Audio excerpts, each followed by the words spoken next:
Standard 8 subject general science unit 3 force and pressure मागील पाठाला आपण buoyant force and Archimedes principle हे घटक अभ्यासले. Introduction to the scientist Archimedes. परिचय शास्त्रज्ञाचा. Archimedes was a Greek scientist and a mathematician with sharp intelligence. Archimedes हे Greek शास्त्रज्ञ आणि प्रखर बुद्धीचे गणिती होते. He found out the value of pi by numerical calculations. पायचे मूल्य त्याने आकडेमोड करून काढले. His knowledge of levers, pulleys, wheels in physics was useful to the Greek army in fighting against the Roman army. भौतिकशास्त्रात तर्फा, कप्पी, चाके यासंबंधीचे त्यांचे ज्ञान ग्रीक सैन्याला रोमन सैन्याशी लढताना उपयोगी ठरले. He became famous due to his work in geometry and mechanics. भूमिती व यांत्रिकीमधील त्यांचे काम त्यांना प्रसिद्धी देऊन गेले. When he entered a bath tube for taking bath, he discovered the above principle by observing the overflowing water. बाथटबमध्ये स्नानासाठी उतरल्यावर बाहेर सांडणारे पाणी पाहून त्यांना वरील तत्वाचा शोध लागला. He came out in the same state shouting eureka eureka meaning I found it, I found it. Eureka eureka म्हणजेच मला सापडले, मला सापडले असे ओरडत ते त्याच अवस्थेत रस्त्यावर धावले होते. The use of Archimedes principle is very wide. आर्किमिडीजच्या तत्वाची उपयुक्तता मोठी आहे. This principle has been used in the construction of ships and submarines. जहाजे, पाणबुड्या यांच्या रचनेत हे तत्व वापरले असते. The instruments such as lactometer, hygrometer are based on this principle. दुग्धतामापी व आर्द्रतामापी ही उपकरणे ह्या तत्वावर आधारित आहेत. Density of substance and relative density. पदार्थाची घनता व सापेक्ष घनता.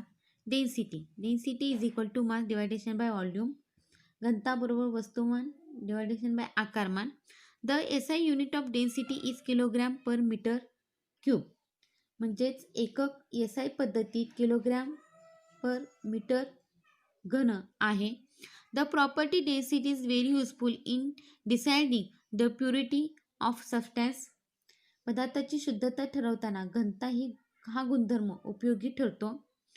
The relative density of a substance is expressed W.R.T the density of water. पदार्थाची सापेक्ष घनता पाण्याच्या घनतेच्या तुलनेत व्यक्त केली जाते. रिलेटिव्ह डेन्सिटी सापेक्ष घनता. डेन्सिटी ऑफ सबस्टॅन्स पदार्थाची घनता डिवायडेशन डेन्सिटी ऑफ वॉटर पाण्याची घनता. The being a ratio of two equal physical quantities it has no unit. हे समान राशीचे गुणोत्तर प्रमाण असल्याने यास एकक नाही. Relative density of a substance is called its specific gravity. सापेक्ष घनतेलाच पदार्थाचे विशिष्ट गुरुत्व म्हणतात. काही एक्झाम्पल दिलेले आहेत, बघूया पहिले example.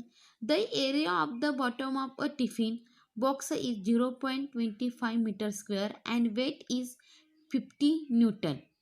Calculate the pressure exerted by the box on the shelf. फळीवर ठेवलेल्या खाऊच्या डब्याच्या तळाचे पृष्ठभाग 0.25 मीटर स्क्वेअर वर्ग असून त्याचे वजन 50 न्यूटन आहे. त्या डब्याचे फळीवर प्रयुक्त केलेला दाब काढा. आता दिलेले काय आहे? Area 0.25 metre square. Weight of the box डब्याचे वजन दिलेले आहे 50 न्यूटन.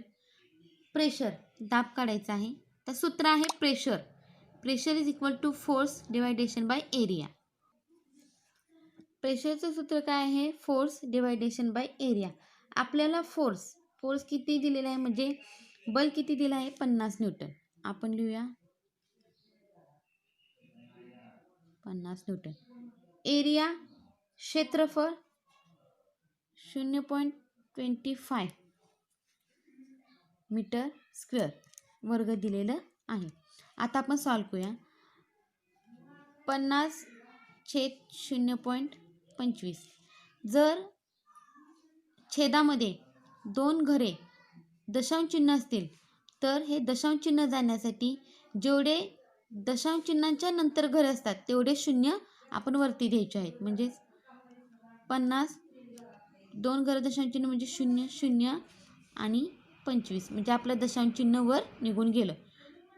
25 1 25 25 दुनी 50 25 0 0 25 0 0 म्हणजे आपलं उत्तर किती आलं 200 न्यूटन पर मीटर स्क्वेअर म्हणजेच 200 न्यूटन पर मीटर स्क्वेअर आलं का. पुढे बघा. Example 2. Calculate the relative density of iron if the density of water is 10 cube kilogram per metre cube and the density of iron is 7.85 into 10 cube kilogram metre cube. आता दिलेलं काय आहे given म्हणजेच माहिती दिलेली आहे. पाण्याची घनता 10³ किलोग्राम पर मीटर घन आणि लोखंडाची घनता 7.85 गुणिले 10³ किलोग्राम पर मीटर घन असेल तर लोखंडाची सापेक्ष घनता काढा. आता दिले काय डेन्सिटी ऑफ वॉटर पाण्याची घनता 10³ किलोग्राम पर मीटर घन. डेन्सिटी ऑफ आयर्न लोखंडाची घनता 7.85 गुणिले 10³ किलोग्राम पर मीटर घन. आता काय काढायचे आहे रिलेटिव्ह डेन्सिटी ऑफ आयर्न लोखंडाची सापेक्ष घनता. इथं मी गणित मांडलेलं आहे. Relative density of iron division by density of water. Density iron किती आहे 7.85 गुणिले 10³ डेन्सिटी ऑफ वॉटर किती आहे 10³ मग आपण इथं पुन्हा मांडूया 7.85 गुणिले 10³ छेद 10³ ह्या 10³ हा 10³ निघून गेला राहिलं 7.85 म्हणजेच रिलेटिव्ह डेन्सिटी ऑफ आयर्न किती आहे 7.85.